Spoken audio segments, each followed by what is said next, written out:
Hello and welcome to the Miss Rolling podcast. As per usual, my name is Jacob, and as per usual, I'm joined by JJ. JJ, how are you? I'm very, very good, Jacob. Maybe not quite as good as Nuno Tavares watching an episode of Scooby-Doo, but I'm pretty good. How are you? Because he loves dogs, that's why. How are you, Jacob? I am absolutely fine, mate. Thank you. The first I heard or saw of that, I had no context. I just saw the video you'd posted of is he drawing a dog? And I thought you'd lost your goddamn mind, and I realised it was somebody else who'd lost the goddamn mind. So yeah, just a standard day in the life of a Forest supporter. But I'd say for those that don't know what we're on about, to search on Twitter Nuno Tavares, but I don't think you really want to. So leave it up to the imagination. It never rains, it woofs, mate. It never rains, it woofs. Too much. Anyway. We'll start off by saying a huge thank you to Ruby for doing a fans view vlog for the Blackpool replay in the FA Cup on Wednesday night. Correct. And then to Richard, Stewart, and Jono for doing the same for Brentford away on Saturday. I thoroughly enjoyed watching them. I know JJ did. Your tone there made it sound like I didn't. I love them both. They were great. Put us to shame. Ruby is a student at New York University and took editing privileges off me for this one, which was quite nice, and did a smashing job. So very, very good, and it was fun to watch. And Richard, Stewart, and Jono are returning legends. They did our first ever a fans view when they went to the Wolves game. So great to have them back, and they've delivered the goods again. They said it was a difficult sequel, but I think they delivered the goods. Well, neither the lads or Ruby, they don't mess about, do they? Quite clearly. They don't mess about. They don't mess about. They're good at what they do. Better than us. Definitely better than us. So I've got notes here from JJ on the agenda, and it literally says we won't discuss Blackpool, old news. All I want to say on the game is I find it mesmerizing that a 3-2 extra time away victory in a replay of the cup could be as boring as it was. I think we were, I think we were good value for the 2-0 lead, and I think they were good value for getting it back to 2-2. They probably should have won when Karamoko Dembele fluffed that chance, but yeah, I think I don't want to say we're lucky to go through, but I don't think I would have been upset if Blackpool had gone through.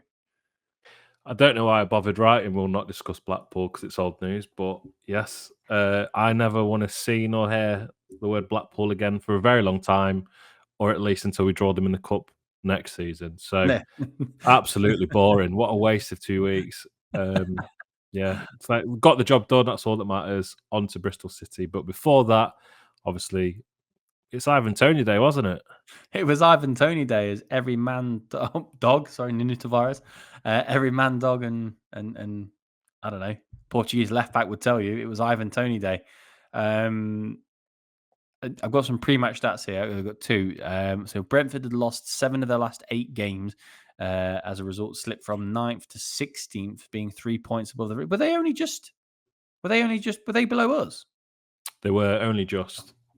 Wow. Okay. And then this is the proper mind-bending one. This is when you realise how long away we've been from the Premier League. Forest had won their last 2 Premier League games, last winning 3 in a row in the division in May 1999. Away from home, the Tricky Trees could have won successive top flight outings for the first time since April 1995 under Frank Clark. We've not won more than 1 game away from home in a row since 1995. Apparently, and that's when I was 2 years old. That's a very long time ago. Okay. It's bleak. Okay. That puts everything into. Yeah, we can worry about financial fair play and someone moving some foam on a football pitch, but when you think about it in that context, it's been very bleak for a very long time. So, yes, I guess we're okay, aren't we? Yes, and I mean, looking at the form that you've put on the screen there, I think it's clear that we were going to get a performance. I think the Bournemouth game, we were, I don't want to say cheated. I think we were maybe cheated out of the chance of getting a result, if that makes sense. Obviously, I think Dominic Solanke was just a very good striker, and very good form as well. Spurs game, I don't think was that bad. I just think we didn't react, and then the Wolves game I thought was pretty good. So all in all, I think we were actually in pretty good form. I don't think I'd seen any of their previous games, but losing to Crystal Palace is never good, is it? Or Sheffield United. No. For those that are listening, we've got stats on screen, which is the last 5 games for each team. And at Brentford's last 5 prior to the Forest game, they had 5 losses in a row. Obviously, extended a bit further than that, as Jacob mentioned. But their last 5 were a loss to Crystal Palace, Wolves, Aston Villa, Sheffield United, and Brighton. With Forest's last 5 being 2 wins against Man United, Newcastle, 2 losses against Bournemouth and Spurs, and a draw against Wolves. But as we enter Nuno territory, Bournemouth onwards, I think the thing that I felt heading into this game is obviously it was built up as quite a big game given their proximity to us and the financial fair play and the need to get a few points because we don't know our punishment, all of that. But I think the thing that Nuno's instilled in us already is the feeling that you can go to sort of anywhere in the Premier League and pick up some points. So I thought, given their form, given our upturning form, Blackpool aside, I don't really think cup games count because I think sometimes it's difficult for teams to really get into second gear, or certainly look that way. But yeah, I thought we were lined up pretty nicely to get something from this game, and obviously the starting lineup got announced, Jacob. And what were your thoughts on that? I still don't understand how Matt Turner is coming in. I'm not saying that Vlac is necessarily a better goalkeeper. I'm not saying that he is necessarily the answer going forwards. I just know that Matt Turner has an absolute stinker in him, and I think Vlac was all right for the Blackpool games. I know we were playing Blackpool, but it was okay. And then Montiel for Williams, which I think Montiel's been pretty decent form at the minute. Not that Neco Williams has been bad. And then obviously Origi, Felipe, Langa, Morgan Gibbs-White all out injured. Aina, Sangare, Aurier, Bolly, Niakate, Kawate, and all at the AFCON. Obviously, that doesn't include Taiwo as well, who was injured still. Yeah, it's bleak. I mean, looking at that bench alone, it's looking very bare, very thin on the ground. It's not looking too good. My thoughts were I was amazed that Turner got a start. And I know that Vlachodimos hasn't really inspired anybody that he's the answer in the last 2 games against Blackpool, and more so in the first game at the City ground. But I still thought it was a good chance for him to get a run of games under his belt and try and stake a claim for being the best of a very bad bunch. Yep. So I was amazed Turner's in there. I sort of thought his days might have been done, but here we are. And I think we're sort of going to be in a cycle where every 2 games it feels like we're going to start swapping keepers because we've made enough of a mistake to change. So I don't know what the answer is, but I think really, like, even if you put Vlachodimos here, I think the answer is neither. But I personally would choose him over Turner. But then again, it's like I say, best of a bad bunch. And personally, I think the rest of the team picks itself. I'm not too sure about Tavares. He's the only one that I would consider debating. I think Toffolo's been very good, but I think the team does pick itself, and I feel like Nuno made quite a brave choice going for Omobamidele and Murillo as a centre-back pairing, because obviously they're very young. It's a Premier League debut for Omobamidele, and they've only just played together for the first time against Blackpool, so I guess it is quite risky. Normally, Murillo has a bit of experience alongside him to sort of drag him back in, as he's still not played very many games, so bit of a risk. But I thought, you look at the bench, you think you've not got really many options to come off it and change the game, but I think we should have enough on the pitch to make the difference. And I think, Jacob, we did. We started very brightly. Yeah, absolutely. We got a goal pretty much straight out the gate, didn't we? I want to say a sweet strike from Danilo, but I think there may have been an element of a slight scuff of it, the way it came off his foot.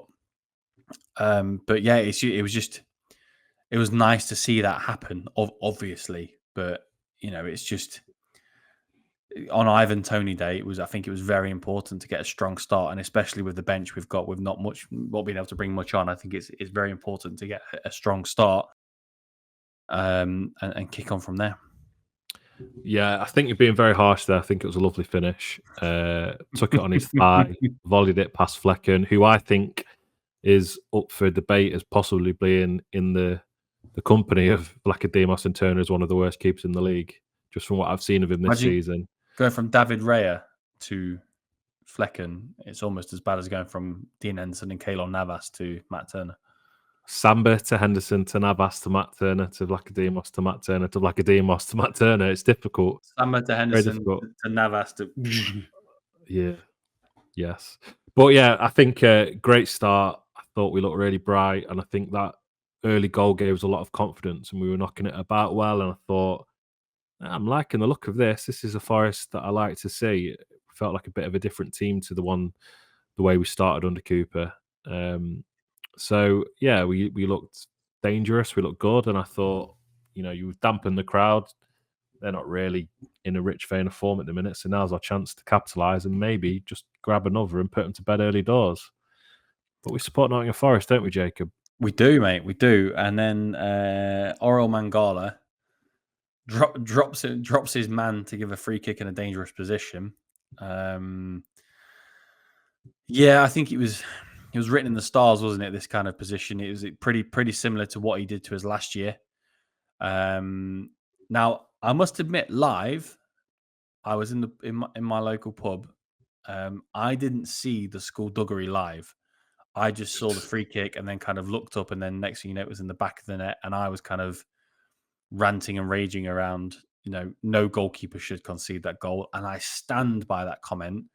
But I'll come back to skullduggery in a minute because I want to hear your opinion, JJ. But yeah, it's written in the stars that was going to happen. But I think it's not a venomous strike. It's a really good height, and it's nowhere near the corner. No keeper should concede that, in my opinion. Cool. First things first. Did not expect to hear the word skullduggery today. I feel like we've been teleported back to the Victorian era. But there you go. Very toast of London. I just thought it was a shambles. And this is, if you give someone like Ivan Toney, who was a fantastic striker, wait, are you doing a live recreation, Jake? What's going on? No, just get me water. Just getting water, okay. If you're giving Ivan Toney, who's a very, very good striker, the chance to just pass it into the net like that, you're gifting him it. It falls into the category of two words, Jacob, which I think I say every podcast, and those words are... Go on. All right, okay. Avoidable goals. It's not really the back and forth I was hoping for here. Avoidable goals. More of a catchphrase. Sorry. We need to work on it, I think. But yeah, I say it every podcast now. It's frustrating, and I think Turner. Who's to blame for setting that wall up? Is it Turner? Is it the defender? It depends how we're set up and who takes charge in that situation. Regardless of, as you've mentioned, skullduggery, I think even if he has moved it a yard to the right, if that free kick was originally a yard to the right, you'd set up to be able to save it still, surely. So it just felt so avoidable, regardless of whether he moved the ball or not. The wall was set up in a very pathetic way. I don't think Turner even tried, and Hudson-Odoi certainly didn't try, just floating his leg out, and Yates jumped forward and almost forward and a bit to the side. So I think all around, whether he can pinpoint the blame solely on Turner or not, I'm not too sure. He's got a massive percentage of the blame for it, in my opinion. But all around, I think it was very weak, frustrating and avoidable. Yeah, I mean, I think they set the wall up right to where the ball was. The fact that nobody in a red shirt noticed that the ball had been moved, I find absolutely hilarious. There is that video, isn't there, of Ryan Yates telling Matt Turner what he's going to do, as in low and round, underish the wall type thing. I will take nothing away from Ivan Toney so far as it's a very clever free kick. It's a bit like the Kevin De Bruyne scored one against Cardiff in the Cup, I think, a few years ago, where he noticed their wall jumps really high, so he's gone under the wall, that kind of thing. But I think this is a really clever, ingenious free kick. However, and whether you stand on the point of we should have noticed and dealt with it better, or the keeper, in my opinion, the keeper should never concede that, blah, blah, blah.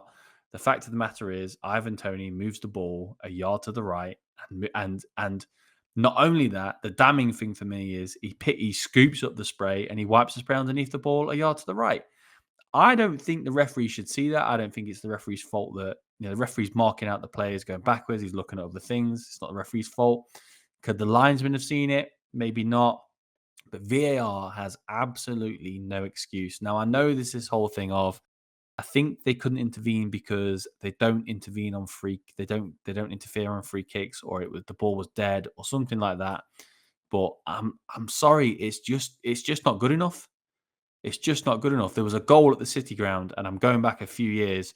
It was at the Bristol stand end, and we've taken a corner, and the miss from the Trent blew the ball, and the ball had like rolled forward as the corner taker took it.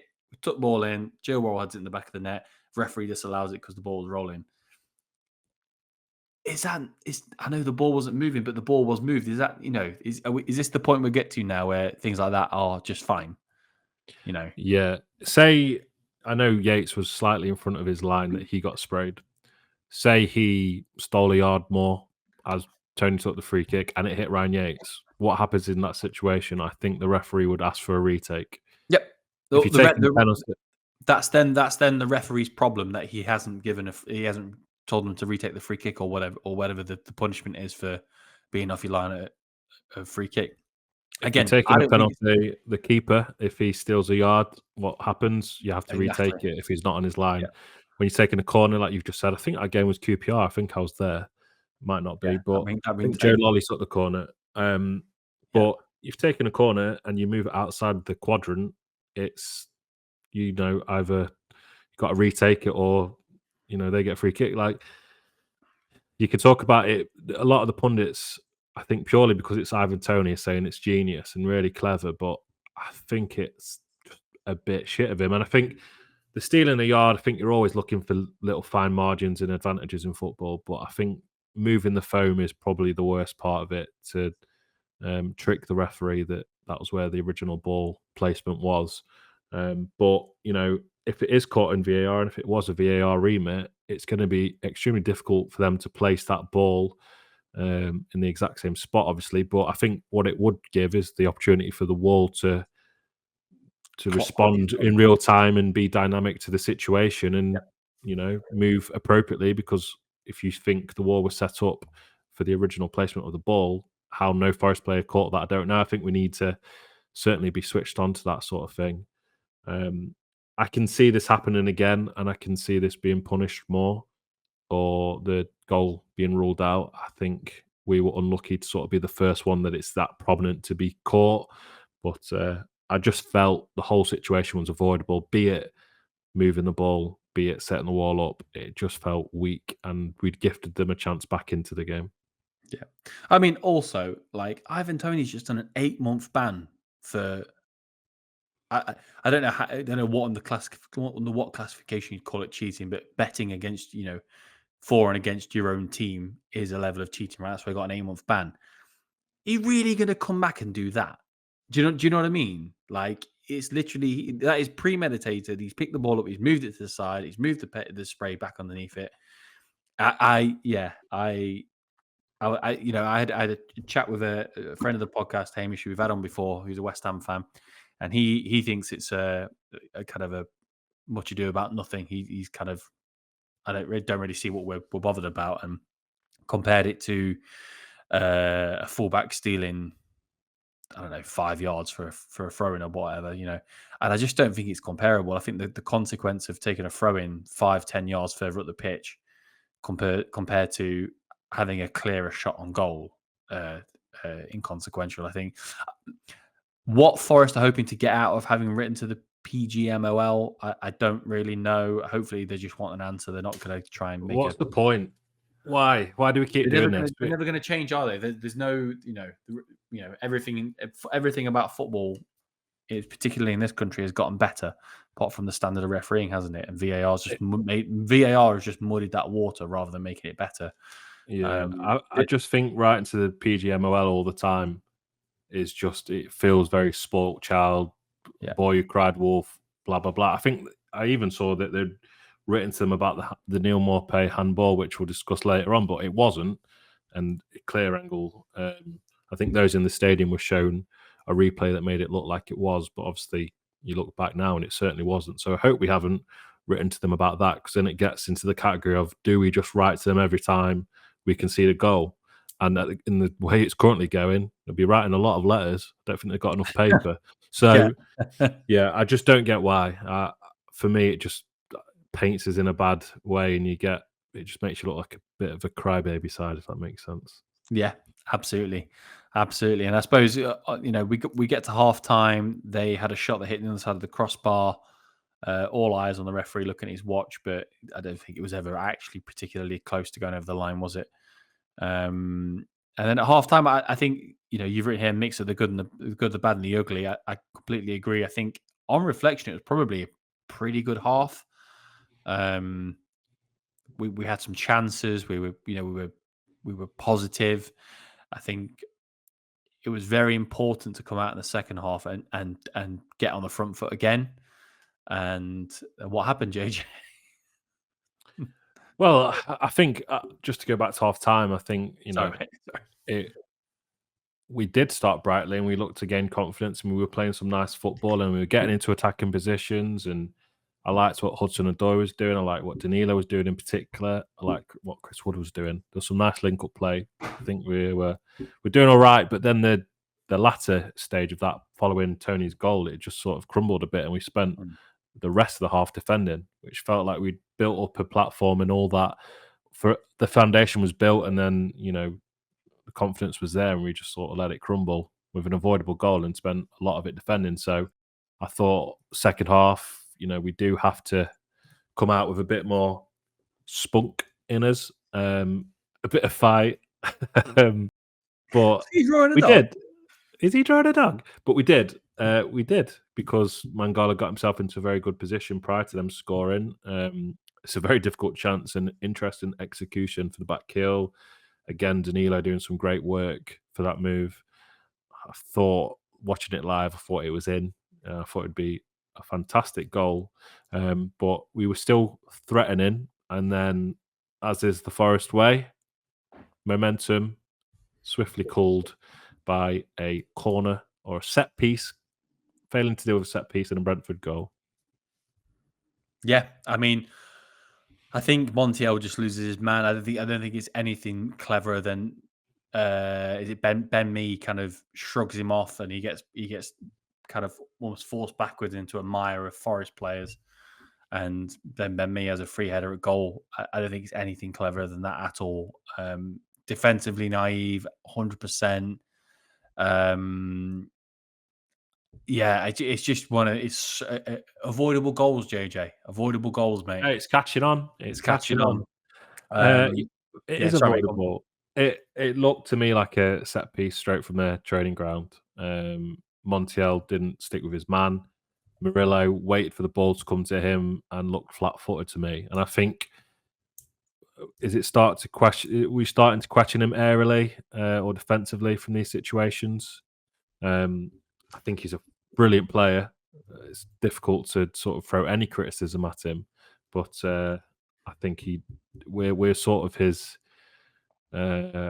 He's adapting to the game in real time at this club at the minute, because he's obviously not played too many professional games, so he is going to make a few mistakes and be a bit naive at times. And I think this is a circumstance that was, and it was just an easy set piece goal for them. And Forest failure to prevent a set piece goal continues, and it's something we certainly need to improve on very quickly, because before you know it, early goal and good foundations lead to being behind, Brentford leading 2-1 from nowhere. Yep, absolutely. And it's a shame, because I thought against Blackpool, offensively, we were pretty good from set pieces. But yeah, it is painful when you see. I mean, I think I take the West Ham game with a pinch of salt, because West Ham paid £30 million for the best set piece taker in the country. So it's kind of swings and roundabouts, but some of the ones we do concede are mind-bendingly bad, like this one. And then with a wave of Callum Hudson-Odoi's magic wand, He puts the ball into the box, and Chris Wood gets a deft touch on it, and it's the perfect headed goal, isn't it? It's just really, really fantastic. And Danilo did great to start the move, hold off some Brentford plays before getting it out wide to Callum Hudson-Odoi, and just a fantastic goal.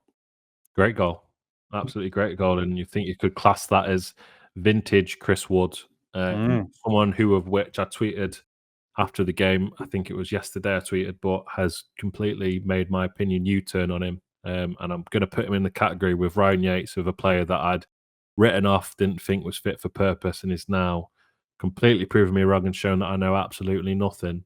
So, yeah, he's a great player, Chris Wood. I really like what he's doing. I think since Cooper went, I've noticed a stark difference in the way he operates, and maybe it's because we're giving him the service, or he's capitalising on the service a bit better, or bringing him into the game a bit more. I'm not sure what it is, but so his link-up play has been brilliant. And I ask you the question now, Jacob.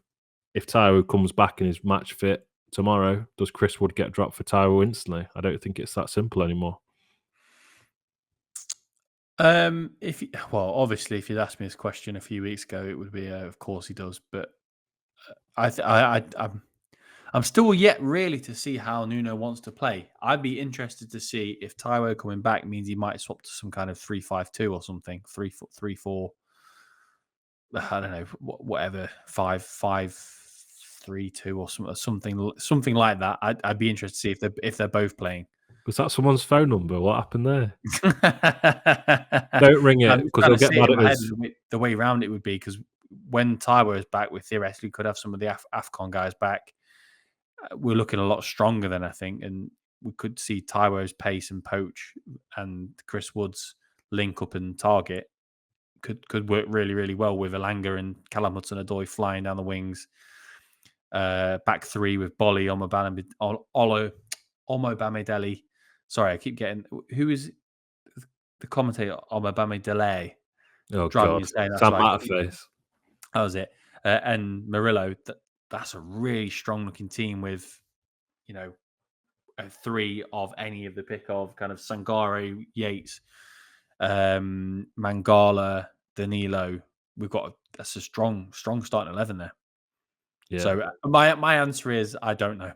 Or a starting 16 that I think you've just listed, but yeah. We've got a really good core of a team there.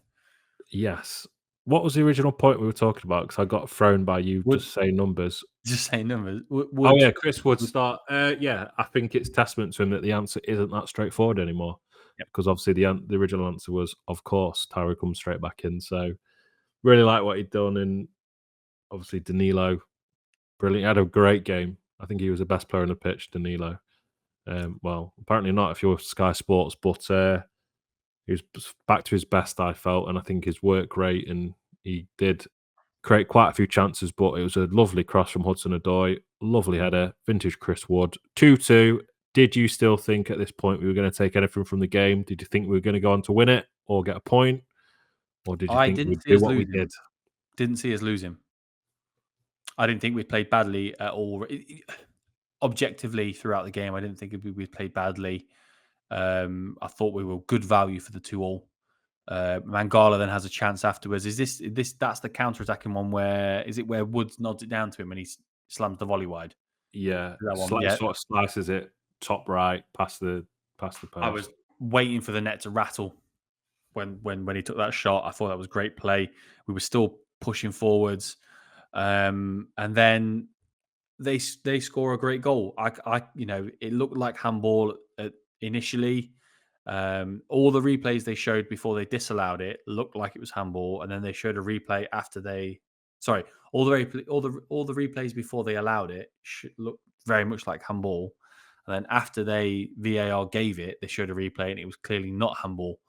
So that's fair enough. I think it was. I don't know what we could have done better on that. Maybe got a bit tighter to him, but he's very far out. Matt Turner's not to blame. It's a quick low shot in the corner. Just sometimes you have to just getting tighter certainly, or throwing them off balance or something, or stopping the cross. But it's a brilliant finish. He's very isolated. He's very isolated outside the box. I mean, if he gets tight to him, then he can then wheel in behind or play it off and make a 1-2 or something. So I see why there was a bit of a gap between them. But yeah, I don't. Great, just a great finish on it, and I think Morpay, from what I've seen of him when he was at Everton, not brilliant. He's Brentford through, isn't he, that lad? And I think he said in an interview he don't want to go back. Maybe that was a fake interview. I don't know. It's hard to know with Twitter these days, but I don't think he's the most prolific goal scorer for Brentford currently. And allowing him to do that, slightly criminal, but good finish. What can you say? Just a great finish. And then we get 10 minutes added time, Jacob, and plenty of time to capitalise on it and maybe get something back. But it was awful. It was very, very similar to the Bournemouth added time. I think that was the only disappointing thing for me from the Bournemouth game was obviously aside from the red card that was nonsense. But I think it was just a waste. Not a waste, but we didn't really try and capitalise on the, they're 3-2 up at home. They're desperate for a win. Toney's already gone off. They're going to be jittery. Let's try and put a bit of extra effort in. I do think that the Blackpool 120 minutes goes against 130 wasn't it? Because it was 10 minutes and that goes against us. But they also, I know it was a day before, but they also had an extra time loss, didn't they, to Wolves? So I just think we fell a bit flat in that extra 10 minutes. And I think that is maybe an issue with the way that they're doing added time now, where it can be as long as 10 minutes. I don't really know where they got the 10 minutes from, if I'm being honest. But yeah, it just disappointing that we couldn't at least scrape a chance together against a struggling team. Yeah, and I think on the surface of things, the reflection on the entire game, I think we deserve something. I think it's very disappointing and frustrating to walk away from that with nothing for our efforts, because I don't think we played bad. I think we played well. I think we deserved, and it was justified for us to get something without the frustrating, avoidable goals that we've said. It's another 3-2 loss, which is becoming frequent, and I think it's maybe one of my least favourite scorelines. I think any losses are nice, but to score 2 goals away from home and still come out losing, something needs to be certainly looked at in that. There needs to be an inquest in a lot of things, and that's one of them. So, yeah, it's not like we're not creating the chances. We are. We scored 2 away from home, and our attacking play and offensive play looks quite nice. But the switching off or the being a bit naive or the keepers making mistakes tick any one of those boxes throughout most weeks, and it looks like that could ultimately cost us in the long run. I know we're still a few points ahead of the relegation zone. I think Luton have a game in hand. Can't remember if that's still the case. It's the game where they're captain of the heart attack. Right. Is that Bournemouth they were playing? Yeah, was it 1-1 at the time as well? It was a draw at the time, wasn't it? So, we're not out of the woods, and obviously the thing looming over us is that we still don't quite know the punishment for the financial fair play implications. So I think something needs to change, and for me, avoidable goals, a lot of that comes down to the goalkeeping situation. So that's a priority for me, but they've said they're not going to change it.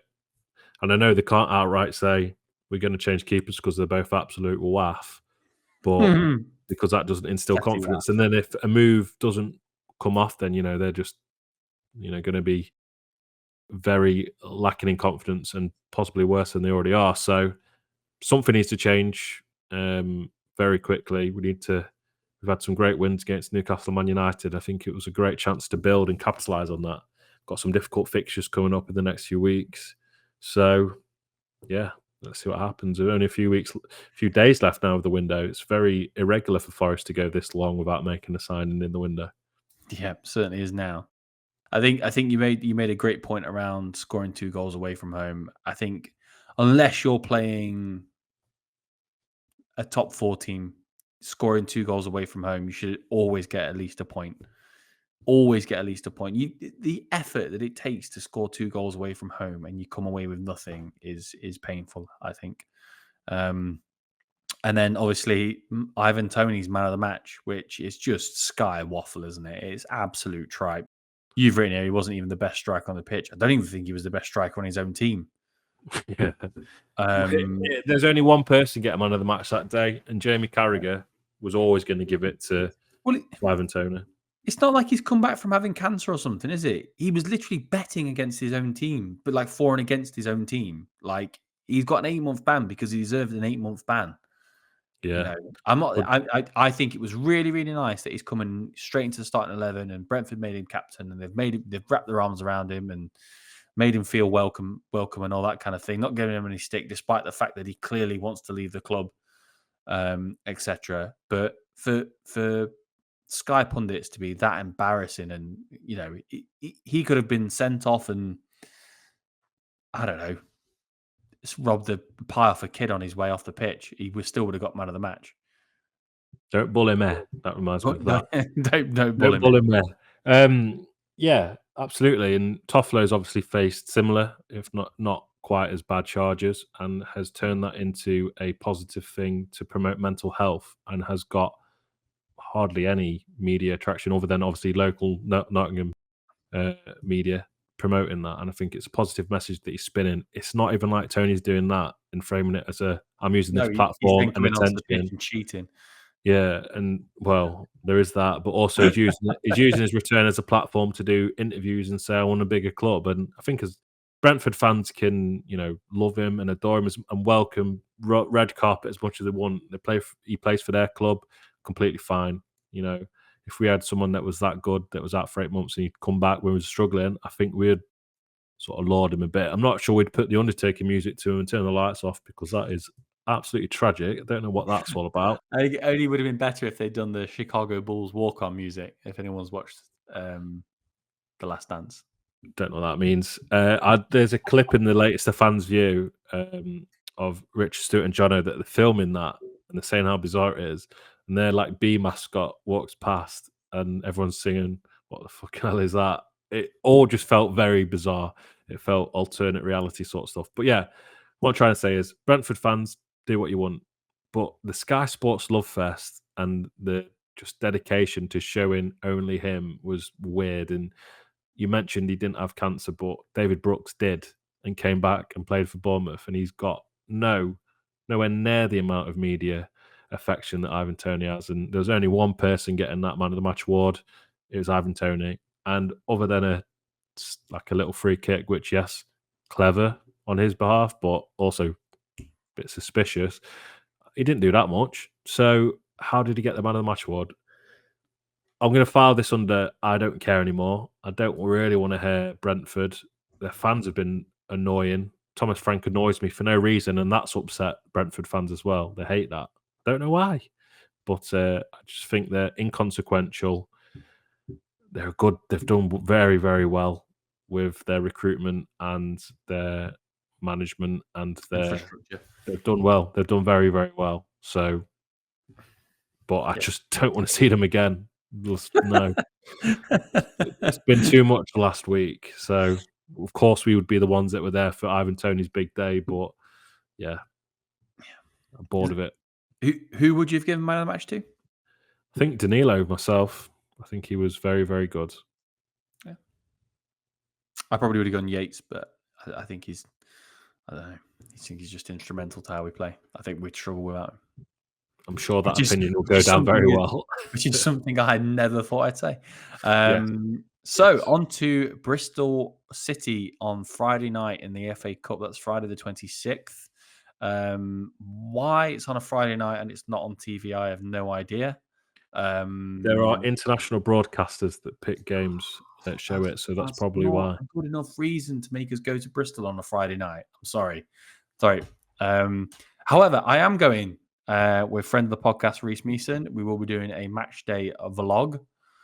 I'm very much looking forward to going to an away game for the first time.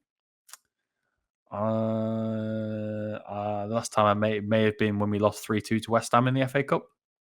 If anybody remembers that, it was a long, long time ago at the Upton Park on Bowden Grounds. That was a very long time ago. But yeah, we actually both put our starting 11s in and went for the exact same teams, didn't we, JJ? We did, which was spooky. But there you go. I think it's quite difficult, really, to predict much different given our lack of depth at the minute due to the players either being injured or away at AFCON. But I think this largely picks itself in terms of a bit of rotation and trying a few fresh things out. I think the only thing that maybe just to anyone listening. So the team we picked was Vlachodimos in goal, a back four of Neco Williams, Andrew Omobamidele, Murillo, Harry Toffolo, midfield three of Yates, Mangala, and Danilo, with Hudson-Odoi and Dominguez either side of Chris Wood up front. For me personally, I think the only thing that Nuno may do differently is Montiel and Nuno Tavares for Williams and Toffolo. But I think with it being the FA Cup, I think Vlachodimos in goal is right. I think Williams and Toffolo will be right for rotation. But I think the rest of it, I think he will try and keep a core of the team to try and keep some momentum going. Yeah, I think there'll be people you're never going to pick the right answer for who goes in there, and there'll be people watching this screaming at the TV saying, "Why are you picking Vlachodimos?" But then the alternative is Turner. So there's no real good answer here. I think you could argue that Turner needs a run of games because it chops and changes every 2 games at the minute. But Turner needs a run of games to get some momentum. You could argue that Turner's the league keeper, Vlachodimos is the cup keeper, and we won last time out in the cup, so maybe he deserves the start. Again, just don't think any of them are the right answer. Williams and Toffolo, I think, have been unfortunate to be dropped. So given the fact it's a cup and we're playing Arsenal on Tuesday, I think it would make sense to try them out, particularly as I think Tavares has been shocking and probably wants to go home and watch Crofts instead of playing this game. So fine. We'll see Toffolo. I think Toffolo. You're drawing a dog. The only thing that I would have changed originally, but I changed my mind based on the Brentford game, is I'd have swapped Danilo out for Aguilera. I think it's a good chance to give him a bit of a shot. He was a shining. I'm trying to say shining light in the second half when he came on. I thought that was nice. Our bench looks a bit threadbare, doesn't it? So for him to come on and impress. Yeah, I mean, you're asking a lot of him to do anything. So I think he looked impressive against Blackpool when he came on. There is definitely a player in there, and I think keep him around the squad, keep him learning from these players. And I think in a few years, you might have a successor to Gibbs White when he eventually moves on. But I think you can't really drop Danilo after his performance against Brentford. Maybe you could swap him for Mangala, who looks like he's on his way out anyway, and put Aguilera in that 10 role. But I think, this or thereabouts, whether it's Williams or Montiel, whether it's Vlachodimos or Turner, whether it's Toffolo or Tavares, whether it's Danilo or even Aguilera, Dominguez. whoever it is, I think we should have enough here to beat Bristol. I know they've just beaten West Ham, and the cup comes with its own magic. But I would like us to just not Blackpool it, where we just sort of sit there in first gear, don't really get anything moving or going or any momentum going, do the odd bit of bright stuff, but eventually fall flat and make it a flat game. I think it's a great chance to just put them to the sword and build up a bit of confidence and momentum ahead of a tough game on Tuesday, which is only a few days later, against Arsenal, who are out of the cup at the minute. So they're going to have a bit more rest than us. It's an already difficult fixture made more difficult. So, yeah, I think it's a chance to get momentum more than anything, and hopefully, get the win and move on in the cup. And maybe it's time for a little bit of a cup run, depending on who we draw. But yeah, I can't say I'm overly enthused about Bristol City on a Friday night, but is what it is. Yeah, absolutely. I can't wait for that. Then it'll be better for you being in the stadium. It will, mate. It will. And the last time we played Bristol City, away, it was the infamous 2 goals after the 90th minute. Lyle Taylor. Whoa, what a memory! That was the start. That was the start, wasn't it? That was the start of the turnaround. It was the start of it all. I was sat on this very chair watching it at this very desk, and I was so excited when that second goal went in. I fell on the floor. I fell backwards on my chair. Unbelievable. One of the best feeling. I don't think I could really sleep that night because I've just felt on top of the world. And that was the start of everything. So could it be, Jacob, the start of everything once more? Could it be? No, Fingers crossed. no, it couldn't. But anyway, let's see what happens. Predictions for the game. What's your score saying, Jacob? 2-1 Forest. Ooh, still conceding. I suppose we start most games at 1-0 down with these keepers, don't we? I was going to say, yeah, look who's in goal. Yeah. In which case, 3-2 Forest. Now, I'm going to go with... I don't want to see a 3-2. I want a convincing 2-0 or 3-0. Clean sheet, please. Okay. Don't concede. Don't do anything silly. Just put them to bed. Bring on some youngsters at the end. That's all I ask for. It's not going to be that simple, but very wishful thinking. Very wishful thinking. Well, if you've found us for the first time, thank you very much for sticking it out to this point. We really, really appreciate it. And if you've come back again and again and again and again and again and again and again and again and again and again and again and again and again, thank you very much. God bless you. God knows we love you.